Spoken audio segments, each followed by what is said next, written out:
Hello. Hello. Hello, Andy. Can you hear me? I can indeed. How are you, sir? Fabulous. I'm really well, thank you. Yeah, I'm very well. Thanks very much for agreeing to do an interview with us. Really appreciate it. You're welcome. Very Oh, cool. no, I'll leave my glasses on. I can see you. Okay, so You first, look like the musician with the keyboards behind you. I don't. yeah, it's either this or it's the shit tip over there. So it was one thing or the other. So it's one of the casualties of lockdown is space, I suppose, isn't it? So It is for a lot of people, yeah. but everyone's at home, so that's a good thing. Yeah. So first question is a really, really basic, straightforward one. How are you dealing with the isolation at the moment? Do you know what? I'm actually one of the lucky ones. I mean, first of all, I have a big garden and I live in the countryside, so I can get out and about without having to worry about, keeping my social distancing, etc. And also, actually, I have rediscovered the creative power of boredom. I'm writing music again. Oh, right. Yeah. Are the ideas flowing then? Now there's no restrictions around you. Well, there are restrictions, but Yeah. your own home. The thing is, we've spent most of the last 2 years on tour or celebrating our 40th anniversary. We've just been really busy. Every time I've gone to my programming room, I sort of thought, I'm not really in the mood. And so this has really sort of forced me to start going back to the programming room and actually enjoying creating again. So there's a positive outcome. I imagine there's a lot of bands going to be releasing albums at the end of this year or next year. Well, that's the thing. There's no gigs. There's not a lot of stuff happening in the music world. But at some point, all the festivals that have been cancelled, there's going to be a glut of stuff happening, and I'm not sure if people are going to go to all this stuff, or you just don't know how it's ever going to come out of it, do you? Really? You don't know. I mean, all of our festivals this year have been postponed. There's a couple hanging in September. Hopefully, I'm not sure they're going to happen, but we'll have to wait and see. Yeah. I mean, next year we've got so many gigs lined up now. I mean, we've got 2 gigs at the Royal Albert Hall in London at the end of September, and I'm praying they'll be allowed to happen, but I'm not sure. At the moment, we haven't been told to cancel them yet, but we'll have to see. Do you think that the outdoor ones might go ahead? I think we're coming to see a little one in Wirral at the end of the year, for instance. Fingers crossed, please. Do you know what? I really don't know. I mean, obviously, we were supposed to be playing in Birkenhead Park in September. Yeah. I think, we can hypothesize. We just have to wait and see what the government says. But I can't see how they can allow mass gatherings until we've got a vaccine. Yeah. That's the sad reality of it, So I'll just have to stay at home and shave my head a bit more. Yeah. So what's the story? What's the story behind that? Then I saw some pictures on Facebook of it. Who was it? A dare then, or? No, I was just alcohol induced. It was getting bushy. I'd had a few gin and tonics, and it was midnight. And I just thought, right. And actually, I've got used to it. So I don't think it's going to stay forever, but I've got used to it. Yeah. So where are you right now then? Well, I'm not in Mexico City. I'm in StratforduponAvon. Are you StratforduponAvon? Yeah. I know it quite well, actually. Do you? Bardland. Yeah, indeed. Yeah. You would be normally inundated with global tourists right now in your part of the world and through the next few months. Yeah, thousands and thousands. I think we're still we were in the top 10 UK tourist attractions. But I walked from here. I live about half a mile from the river, and I go for a walk every day as my allowed exercise. And I mean, when they first started isolation and lockdown, I passed 2 people the whole of all the way through Stratford town and back through the park as well. Now it's about 200 probably and past. So they're venturing out and they're going to the parks and stuff, and they are out, but there's tourism. But are people keeping their social distances? I think they seem to be generally they are. Younger generations. I've got 2 daughters who are, I would say, fairly sensible in their social distancing, but a lot of their friends and people of that age group seem to. I suppose they haven't lived through the great disasters and the great plagues of modern time and the whole AIDS scare and that kind of thing. So they don't have that fear. Everything they learn is from television, or in fact they don't even watch TV anymore, do they? It's from Facebook and no. Well, I mean, the other thing is that, you know, younger people, I mean, unlike many other pandemics, there's an age demographic in this, which, and the younger people tend to not be affected as badly, and also people who are not overweight. So it's you know, that there are certain issues involved in this. Yeah, yeah. I think we will see. We will see.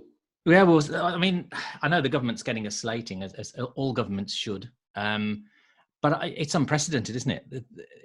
There's nothing to base it on, really. So it's crazy. No, I mean, I think it does.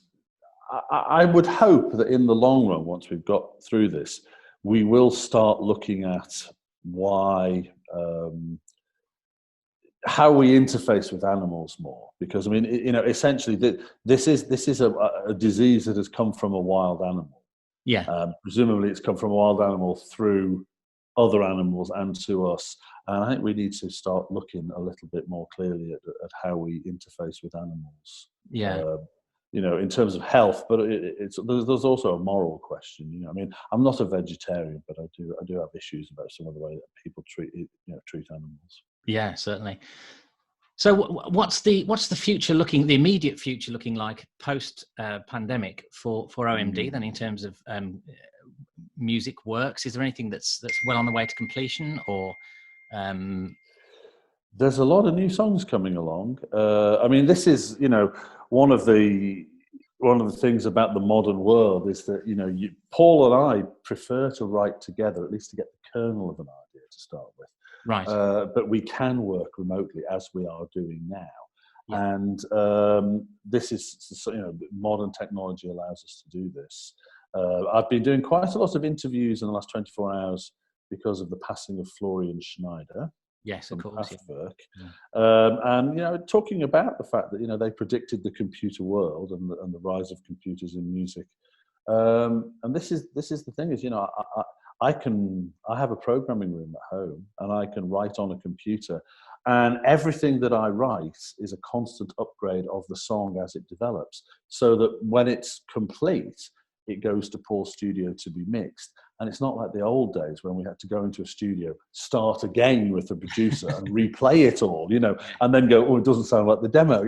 So the good thing is that everything stays in the box and slowly evolves into the final recording. So, yeah, there's, you know, we're missing playing live, and I think it's going to be a while before we play live again. But we're trying to do things on the internet as well. We have a live on your sofa concert on Saturday. Yes. Where hopefully everybody around the world will be watching at the same time and enjoying themselves. And it's we shot a film of ourselves in the London Hammersmith Apollo last year. Yeah. It was just for our archive. It was supposed to be for our purposes, just to document what we look like. Yeah. But it's a great, you know, 4K shot, and it's the whole gig, and it was recorded, so it's being mixed by Paul. And we just thought, you know, we'll put that up so everybody, instead of, you know, twiddling their thumbs on a Saturday night, can go to an OMD gig on their sofa. There's nothing else to do on a Saturday night at the moment. Television. You're speaking to somebody who actually has a passionate loathing of Saturday night TV, even when it isn't in lockdown anyway. It's funny, when you're a kid, it's all you live for is Saturday night TV. But actually, when you get past about 14, it's just dire. But I will be there. I'm really looking forward to that because, in fact, about 2 years I've been looking forward to OMD putting a 40th year tour together. And I think we were probably the unluckiest OMD fans in the country. We bought tickets, the VIP tickets for Watford. It was so upsetting that, and you know, we were in the venue, the crew had set up, and it was only when they started to test the PA out that the sub speakers literally started to bring pieces of plaster down off the ceiling. And the sad thing is, we think that the venue knew that this was an issue because they actually just happened to have a structural engineer in the building when we were sound checking. Right. And once the structural engineer got up there and started looking at it, you knew he wasn't going to put his reputation on the line and allow the gig to go ahead. So, yeah, there was 2,000 people there who were very upset, and it was nothing to do with us. We couldn't help it. And you can't easily reschedule a one gig when you're in the middle of a tour. So it was, No. and also because the venue was the problem, we couldn't go back to the venue. You know? No, so I'm so sorry that you missed out on that. That's a real shame. Yeah, well, we've got, luckily you're putting it on Saturday, so we shall have a beer and sit down and watch that. Yeah, and you'll have the best view in the house because it was filmed from the mixing desk. So it's the view that most people don't get. Most people upstairs are on the sides, or you won't get the 6'8" guy with the iPhone above him in front of your face when I'm watching it. Yeah, that's definitely one of the benefits of of doing it from you. So, and you can pause me if you need to go to the loo. Great. So is that on YouTube? I can't remember where it's on YouTube. It's through Facebook. It's on various platforms. So you can choose to watch it as you want. It will be on YouTube for a few days afterwards. But we like the idea of trying to only make it so that everybody watches it together, so everybody comes together for a moment in time as though they were going to a gig. Yeah. But it's everybody from around the world. We're also going to try out a new thing, actually, which we haven't put out yet, but we will be mentioning it tomorrow. There's a new app called QJam, which allows people to basically do a meet and greet. And I put the app on my iPad, and then everybody gets into this app group, and however many it is, 10 people or 5,000 people. And when I hit start and next, one person comes up on my screen, and I can do a one-to-one interview with them. Wow. So they can ask me questions, talk about things, and then and it counts down over 60 seconds or 90 seconds, and it goes bing, and then I go next, and so I can actually do a virtual meet and greet before the gig. We're going to try that out as well. So new technology, yeah. Oh yeah, that was unthinkable even a year ago, wasn't it? Yeah, I mean things are changing all the time. I mean, last time we toured, it was the first time in about 12 years we haven't done a meet and greet. We allowed people to come into the sound check, but as the lead singer, I decided, and again, it seems somewhat poignant because of this pandemic, I kept getting sick on tour because people would come to meet and greet and give me their germs. Yeah, and they want to get close as well. Yeah, and everybody wants a hug, or ladies want a kiss, or a photograph together. And you get people coming, oh, I've been really ill, but nice to meet you. You go, I get it, because I get that people, we're blessed that people care enough to want to come and say something to us in person, and it means a lot to them. But as a lead singer, I'm afraid it has played havoc with my health. So we've chosen not to do it anymore, which is a shame because I'd like to, but I just can't. Yeah, I suppose you could just push Paul out, couldn't you? Well, Paul did it last year. Paul actually did his own thing where a select few people every day would come up on stage and he'd go through his keyboards with them. And guess who was the only person who got sick last year? And in fact, actually, again, in a precursor to this, we quarantined him. We made him wear a mask. We gave him his own dressing room, and he didn't travel on our bus. He went in his own car for 3 days to keep him away from the rest. Yeah. Well, I had to sing Souvenir on stage, which, because he couldn't sing. How strange was that? Bloody weird. I mean, trying to play the bass guitar and sing it at the same time was a bit like patting your tummy, patting your head and rubbing your tummy. I was trying to get the synchronization right. It makes you realize that, it's a bit like when you're being driven in a car and you don't pay attention to where you're going. I've heard him sing that thousands of times, and I've never really paid attention to the words. I've never had to learn the words. So I knew all the words. I just didn't know, what order they were in. So I actually had to have the words on the floor in front of me just as a backup. And what was Paul's verdict at the end of it?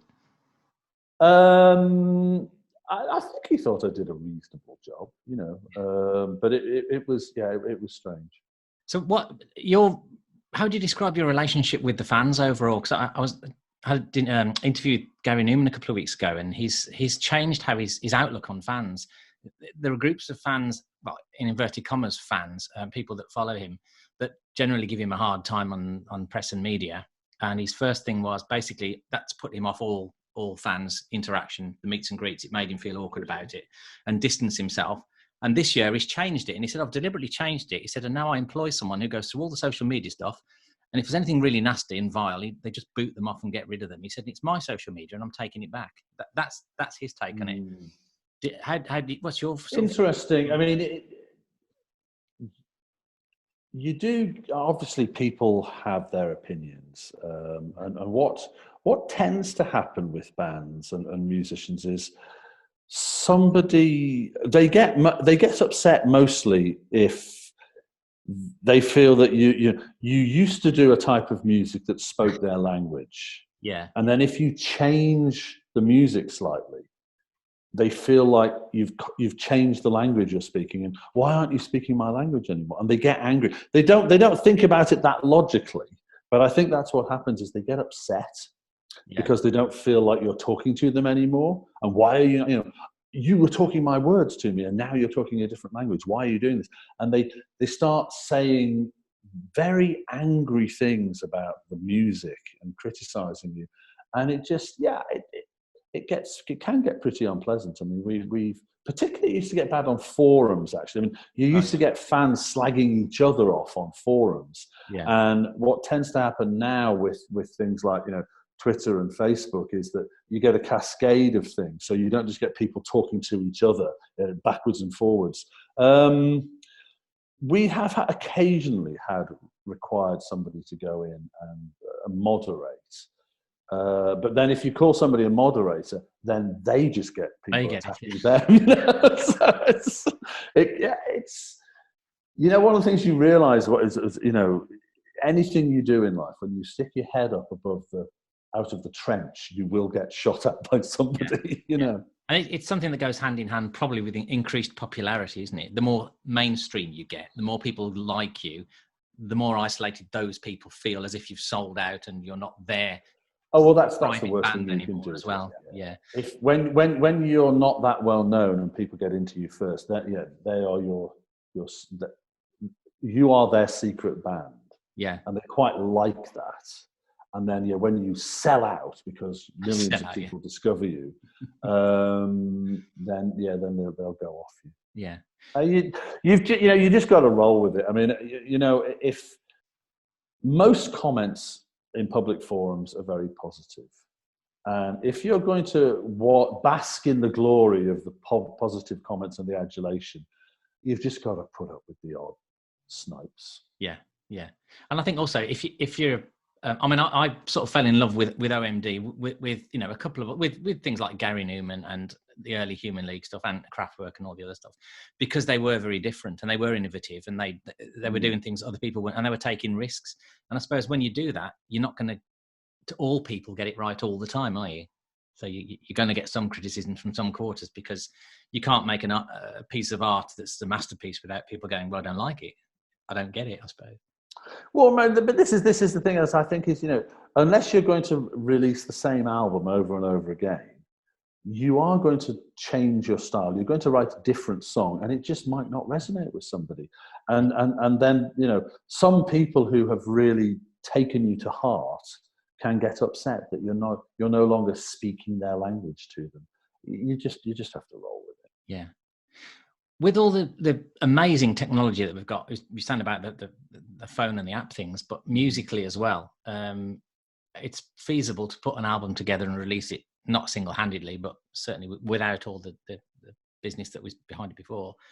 Do you miss the old days when you could just get your 4-track out and bang some stuff together in the bedroom and sort of release it and show your mates? And then there's a sort of a romanticism attached to that, isn't there? I mean, yeah, I mean, there was also, that gear was slow, unreliable, noisy, and bloody heavy. Yeah. Carting around Winston, the 4-track tape recorder, he was heavy. All the equipment was heavy. And, the thing that I like about the technology I was saying before is, when I work on a song and I just say, save as version 5.6, when I come back, I might have, 80 channels of something that is exactly how I left it. And I don't have to change all the knobs and look at my notes and, fix all the mixing desks and all the output effect. Everything is exactly how I walked away from it when I just went, save, shut down. And I like that. I mean, a lot of younger musicians, particularly younger musicians who are into synthesizers, they're purists. They actually, and they say to us, what do you mean, you use a virtual Jupiter 8, you're using a virtual Moog and a virtual Mellotron, but you've got the originals. I'm like, yeah, but, I can't be bothered to lash them all together on MIDI, and you can't MIDI a Mellotron. And I like the comfort of everything in the computer, and it comes back like that, and I don't have to carry it around or wonder whether it's staying in tune because the oscillators are wandering. You don't have to warm them up. Yeah. So the technology is great. I mean, obviously with computers, and I mean, gosh, you've got GarageBand where everything sort of, you can just pick and drop, and you can make music that sounds like music, but it's not very good because you just press the buttons and make the noise, and it still requires the human element. It requires somebody to edit and choose and create. So that hasn't changed. Yeah, I mean, the internet has changed everything in the sense. I mean, you can get something on the internet and the world can hear it, but how do you actually get people to come to you? That's the hard thing. So you still need press, you still need PR, you still need marketing and media. I like vinyl 12-inch albums. I used to like going to Liverpool on the train as a teenager and buying my imports and sitting there looking at the covers and opening them and reading. It was kind of like coming home on the train was like the foreplay before you got it on the record deck, So I miss that. Yeah. And the big artwork and actual artwork. Yeah, and reading the lyrics as the song was playing. Yeah. So that's been lost. I mean, obviously, there are vinyl collectors out there, and we always make vinyl of everything that we release. Yeah. You're not going to make any cassettes then, because I see some bands are still knocking out cassettes. We did do cassettes. We really? did some cassettes in limited edition on the last album. Yeah, it's quite remarkable. Yeah, quite remarkable. I bought a cassette deck this year, which I haven't had one for 25 years, and it's surprising how many cassettes I've got. Oh, really? Yeah. What does it sound like? Okay, a bit hissy. This is the thing. I mean, when I listen on headphones to digital music now, if I've got the phone, I'm out. You hear the tape. I mean, even on really great recordings, those multi-tracks were tape. They hiss, and when a song starts up, the first thing you hear is the tape hiss coming. Yeah. It was so much part of what you did. You didn't used to notice the tape hiss. Yeah. But now that everything is digital, I mean, you're working on the digital desk now in the Pro Tools, and you're going, I can hear somebody crank the speed. I can hear some noise, and you get it, and something. You just have to put a gate on something because it's making a bit of noise, a tiny little bit of noise, which would have been completely masked by 24 channels of tape hiss previously. Oh yeah. We're all getting a bit OCD and hypercritical, aren't we? Really. Mm-hmm. But then again, we seem to be losing bandwidth in all these recordings that are coming out, don't we? It seems to be not a lot of depth in a lot of the albums that I've been listening to recently. Well, yeah, that's the funny thing, isn't it? That you can now do 98K full bandwidth, super high definition recordings, and then they're crunched down to MP3s and MP4s where people, stream them or download them, and so you think to yourself, do I really need to worry about anything under 100 hertz or above 8K? Yeah, it's crazy. Are there any artists that you haven't recorded with that you'd like to, or performed with that you haven't, that we'd like to? I mean, we're a band that really hasn't done much collaboration, largely because we taught ourselves to play when we were actually in the band, and we learned to play by writing songs. So I'm not very good at jamming or really interacting with people other than the people I know and trust, because I feel comfortable with them. I have talked occasionally to Paul about the idea of us doing an album where we invite people to guest with us and sing with us. Yeah. he doesn't seem terribly keen on the idea. I don't know. I should be flattered that he likes my singing. I don't know, but yeah, I know. I think we're quite happy to do our thing. You know, one of the problems with collaboration albums is, you know, you only get a few days or something with somebody, or a day. Yeah. And so it's very hit and miss. You know, you go in and you work with them if you're actually in the room with them. Yeah. And you've got no idea whether it's going to work or not. Is the magic going to happen that day or not? And if it doesn't, do you feel obliged to use it just because it was a day you worked with so-and-so, even though the song isn't that good? You know? Yeah. How do you feel about remixes, about your work being remixed? Because there have been a fair few over the years. You know, I like people who actually take things and make something new and interesting out of them. Yeah. I mean, the kind of the dance floor remixes are fairly just, you know, gratuitous. You know, they'll take a little bit of the vocal, throw everything else away, and just recreate their own dance track and just put a little bit of something, and you just go, what connection does this have to my song? You know, it hasn't enhanced it. He's just stolen the chorus or something. Yeah, you know, so that doesn't really interest me anymore. I mean, one of the things actually is that Paul and I quite like doing our own extended 12-inch mixes, and we've started doing it again because it's a bit like we used to have lots of fun when we did the B-sides, because the pressure's off. You know, you've done the album, you've done this, you've worked out what the singles are. Now you can just do whatever you feel like. And a lot of people actually love our B-sides, even as much as, if not more than the A-sides. And I think that doing a 12-inch is great because, you know, you particularly digitally now, you know, again, you've got it all in the computer, and then you can just start stripping it down and go, oh, let's dub this and let's extend that intro. And in the old days, again, when you have to mix it off onto the 1/4-inch or the 1/2-inch and then splice it together, now you just kind of go, okay, cut that, put that over there. It's, you know, just cut and paste on an audio computer. So would you consider doing an extended 12-inch remixes album of old stuff and new stuff, but revisited maybe? Or do you know what? I'd rather do new material. Yeah. I think people tend to. I mean, I know we've just done a 40th anniversary. But I think people tend to trying to find various ways to mine their old catalogue. Yeah. To me, it's a bit like, you know, trumpeting, I have no new ideas. And you know what? I know it's hard. I mean, as you get older, I mean, we've done 13 studio albums, and I'm 61 next month. You find it harder and harder to come up with new ideas. Yeah. What's your favorite album, if you could pick one that you're of ours? Yeah. I'll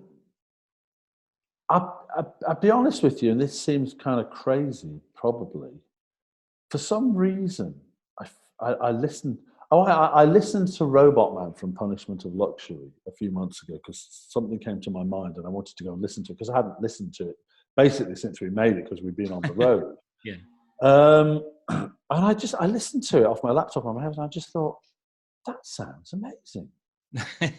I know it sounds terribly immodest, but I was really impressed with what we've done, and particularly the sonics of it. Paul had done an incredible job mixing it. Yeah. And so I listened to the whole Punishment of Luxury album. And I know a lot of people will shoot me going, how can you compare it? Nothing can be better than Dazzle Ships. Nothing can be better than Architecture Morality. I actually think the Punishment of Luxury album is fantastic. I think the songs are amazing. I'm proud of all the ideas and the effort that went in, the tunes, the lyrics, the arrangements. And I think Punishment of Luxury is as good as Architecture Morality and Dazzle Ships. Yeah. There's a contentious thing for me to say, isn't it? I've opened a can of worms with that one then. People will be writing in now. So is there an album that you're not so keen on, that maybe you would have done it a different way, or? You know, we get ourselves into hot water, particularly with our American fans, because the Crush album and the Pacific Age album were the biggest ones in America because we finally broke America. Yeah. I love Pacific Age. I absolutely love it. Yeah, well, it's interesting, isn't it? Because to us, Pacific Age, we had to make an album too quickly. We had no money, not because we were extravagant, but just because we were touring America, and it was costing us money. We were losing money. Yeah. And the record company would basically just say, well, if you want more money, give us an album and you'll get your advance. And we want it before Christmas. And we were like, God, you've got to write an album in 6 weeks. So we were under pressure. Mm-hmm. And we didn't give ourselves enough time to write Pacific Age. So isn't it interesting? You like it, it's your favourite. Yeah. That would be the one that I would identify as having songs on it that really would not have been on the album had we had time to write better ones. So there you go. Each to their own. Yeah, absolutely. I've got some questions from listeners. I did ask questions, and I had lots I can't read out. Uh-oh. But I'll take the reasonably sensible ones.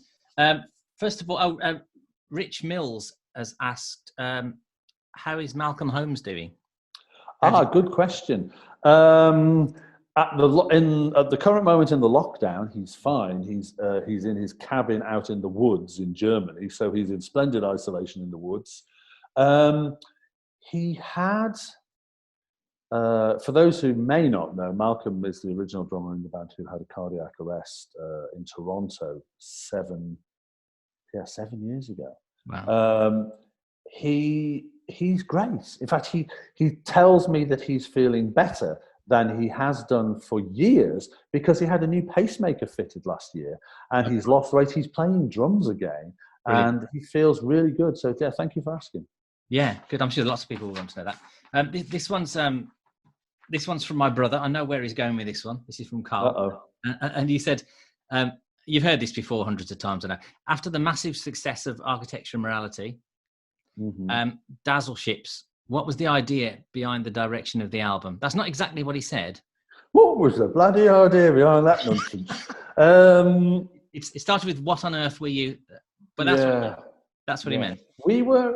See, I love that album as well, and I saw it at Birmingham Odeon, and I hadn't heard the album, and I went to see it, and it blew me away. It scared the shit out of me when I heard it starting. I loved it again.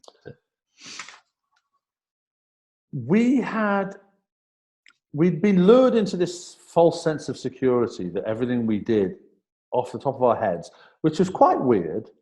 I mean, Architecture and Morality was a very strange album if you think about it. Ambient, and the title track itself is quite weird, and Georgia in the beginning and the end, and Sealand. But it just happened to have 3 massive singles on it that had great melodies. Yeah. Dazzle Ships was much more fractured. It was more political, and it was our kind of raison d'etre to always try to do something new and different. So we'd done Architecture and Morality with all the big mellotrons, and that we wanted to do something different. And this time we kind of did something that just didn't really resonate with people. It was just a bit too far ahead of its time. Of course, now it's considered to be, the masterpiece, the piece of fractured genius. It certainly it appears to be one of the. If you say, what do you think of organisation? I think everybody on the planet loves organisation. But Dazzle Ships does seem to split people. And it's a Marmite album. I love it. I absolutely love it again. Yeah, but I'm proud of it. I've got the memories of seeing it live. The first time I ever heard it was when I heard it live, and being blown away by those opening notes. I thought just monsters were coming when I was a kid. It just scared the shit out of me. But and the stage set was amazing as well. I mean, Peter Saville designed a kind of almost like Russian constructivist ballet set. It was amazing. Yeah, it was good. Rod Pember said, "When were cardigans a good idea?" Never. Moving along.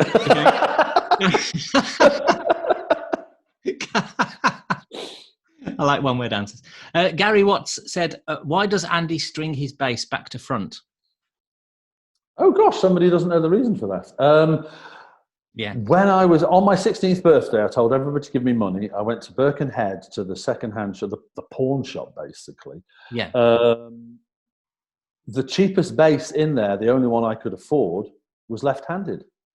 So I bought that one, and I just learnt to play upside down because the only bass I could afford when I was 16 was left-handed, and I'm right-handed. So now I can afford a right-handed bass. Yeah, I grew so accustomed to playing with the strings upside down, I couldn't change back. So that's why. Wow.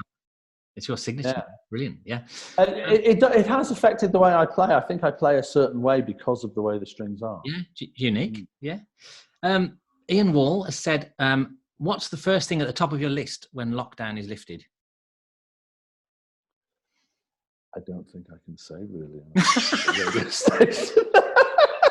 I'm sure there's a few things that people who are isolated are missing, and I know what's on top of my list. And I'm not going to tell you. Okay. Jeff Martin, why did you choose the word manoeuvres in your band name when it's so bloody difficult to spell? Oh, yes. And of course, it's spelled differently on different sides of the Atlantic. Is it? Oh, of course, yeah. Yes. Utter pretentiousness. Fabulous. We were trying to find a name that said that we were different, because it was two guys with a tape recorder playing synths in a punk club with songs that even our mates didn't really like. So we wanted people to know that. That doesn't sound like a winning formula, does it, when you say it like that? No, and calling yourselves orchestral manoeuvres in the dark certainly didn't seem like a winning formula, but we survived all of those. Yeah. Renato, who owns the station, I've got to give you Renato's question. Yeah. From the beginning of OMD, you've used female choir sounds in a number of songs. What was the thought behind that? Any particular thought? Was it in remembrance of any kind of movement, or did you just like the sounds? Or good, that's a good question. Not from the very beginning, from the third album onwards. The first keyboard that Paul got was a little Vox Jaguar organ. Not exactly the future, it was an antique 60s thing, and we had to pump it through all kinds of harmonizers and echoes to get it to sound anything other than just but on the third album we got a mellotron, because we liked the idea, and for those who don't know what a mellotron is, it had tapes in it, and you know you can have flutes or choirs or brass or violins, and we just thought it would give us a whole new palette. We're always looking for some new sounds. Yeah. And we discovered the choir on the mellotron. It was just so much nicer than the horrible, cheesy, tinny organ that we used to use on everything. Yeah. And, you know, the human voice, there's no more evocative sound than the human voice, particularly the human voice en masse. So having a choir like, just instantly elevates a song to having more emotional power. Yeah. So there's Renato's answer. You'll keep your job for another week. It would have been the tinny organ then. Yeah. Okay. Bridget's got a question. She does a Wednesday night show. She said, what's Winston up to these days, and does he ever get a day out? He does. He went for a trip out, actually, just at the end of last year. He's normally in the Museum of Liverpool, which is down at the pier head. He's behind glass on a display in the cultural section of the Museum of Liverpool. Right. But he just went across the pier head about 800 yards to the old Cunard building, which is the British Music Experience, which is another museum of music. Yeah. And they had an OMD exhibition there at the end of last year. And so Winston was trolleyed across and was on display there with lots of other of our artifacts, including the cheesy organ and various other, and some cardigans and sweaters. Oh, brilliant. Does Winston and the cheesy organ still work? Yes, Winston. We actually used Winston. In November 2014, we played a gig at the Museum of Liverpool, because there's a Dazzle ship in the dry dock right in front of it. Oh, wow. And to raise money for the museum, of which I'm a trustee, we went and played there. And we thought it would be great to get Winston out.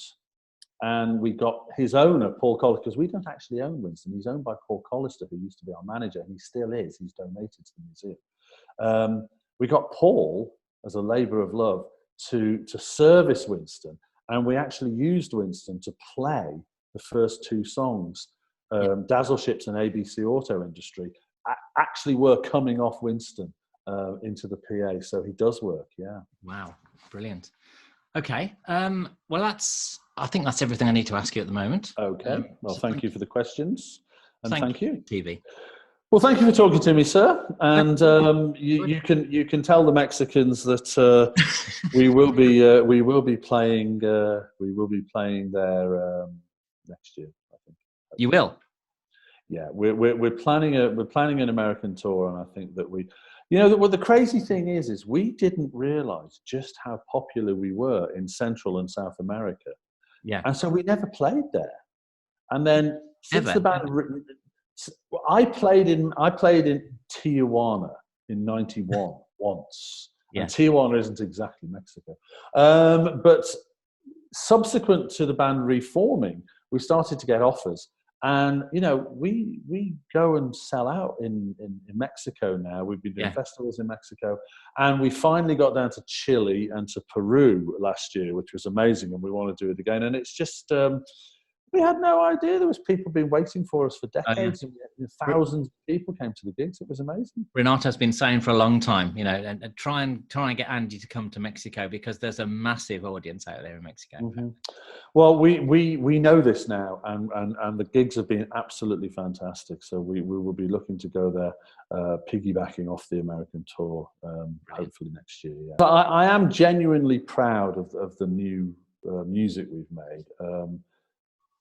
We do put a lot of time and energy into it, and I think a lot of bands of our age, they like being in a band, they like touring, they like all the paraphernalia of being a musician, and they don't want to give it up, but they genuinely can't be bothered to put the effort into going into a studio and grinding out a good idea and mining themselves with the good ideas, and it's hard to do. But I wouldn't want to release a record if I didn't think it was great. It's really cool being in OMD now. We're in a good place. And the last thing I want is to release an album and everybody went, oh, why did they bother? Yeah, yeah. Well, I did an OMD show, like a special show. We're trying to find out ways of trying to get people still listening to the radio while the television's crap. So we do these features. We did a soft sell one last week, and it was just like an hour and a half of just OMD stuff. And I found loads of live bits and put that together. Okay. And then off the back of that, people were saying, well, why don't you try and get an interview with Andy then? And I thought, okay, well, so Renato managed to dig around and get one. So we did it with Gary Newman. And because of the first thing we did, we had loads of interest. And then suddenly within 3 days, we got 3,000 listeners on Mixcloud playing the Gary Newman track. And that's still going up. So hopefully it will make a little difference. Yeah, great. Well, I mean, the thing is, I'm one of those weird musicians who actually quite enjoys doing interviews. I'm flattered that people want to talk to me and ask me about what we've done over the years. It's just, you can't do everything all the time. Now, right now in lockdown, as I say, I have plenty of time and I'm quite happy to talk to you. But once you get out on the road and stuff, I mean, that's another issue. Is, I don't like doing interviews when I'm touring. I just want to rest my voice and myself. Because touring is quite onerous, especially when you dance like an idiot like I do on stage. Yeah. So, but yeah, I mean, it's thank you for doing the interview today. Thank you. It's been lovely talking to you. If anyone wants to, I know that you've been touring with Tiny Magnetic Pets, who are friends of ours and lovely people. If you, how do you go about choosing support bands? Because that's something we get asked quite a lot from various. Yeah, people obviously offer us. People find out we're touring, and their manager or the band or their label will send us a link and say, would you consider them? And we have used people that way. Yeah. But I'll be honest with you, quite often, unsolicited bands, they don't really resonate with me. And we do want to have something that we feel is compatible and enjoyable. I was in Dusseldorf a few years ago at a convention, and I actually missed the Tiny Magnetic Pets playing. I'd gone into the room to see McCLUSKEY from Noi play, and they just basically doorstepped me. They came up to me with their CDs and went, Andy, we're huge fans. Here, listen to this. And I took them home, and instead of filing them in the bin, I actually listened to them. And I thought they were great, and I contacted them. And then when we were looking for a support band, I actually asked them.